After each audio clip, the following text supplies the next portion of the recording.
After an intense week, First Republic Bank will be acquired by JPMorgan Chase, making it the third major bank to go under in less than 2 months. With $209 billion in assets at the time of closure, this also makes the collapse of First Republic the second largest bank failure in US history after Washington Mutual, which collapsed during the financial crisis, which surprisingly was also acquired by JPMorgan.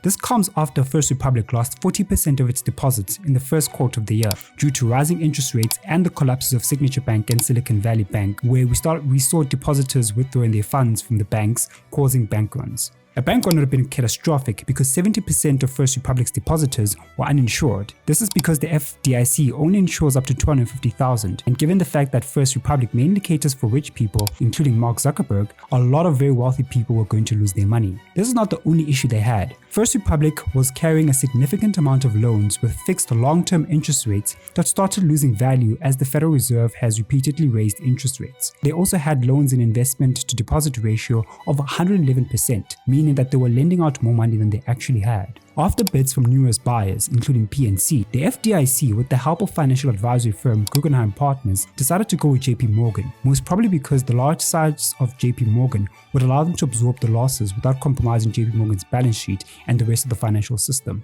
So here's what this means. As of today, all of First Republic's 84 branches will reopen as branches of JPMorgan Chase. All First Republic Bank accounts will now be JPMorgan Chase bank accounts, and depositors will have access to all their deposits. All employees of First Republic will become employees of JPMorgan, and First Republic will no longer be traded on the New York Stock Exchange. All assets previously owned by First Republic, such as loans and other securities, will be transferred over to JPMorgan. However, just because JPMorgan has acquired the company doesn't mean that the US government won't be affected. The FDIC will still have to pay out the $13 billion in uninsured deposits, which is slightly less than the $20 billion they paid out to rescue Silicon Valley Bank. JPMorgan's share price rose about 3% in pre-market trading, but it's expected that progressive Democrats in Washington will have something to say about America's biggest bank becoming even bigger as a result of the sale.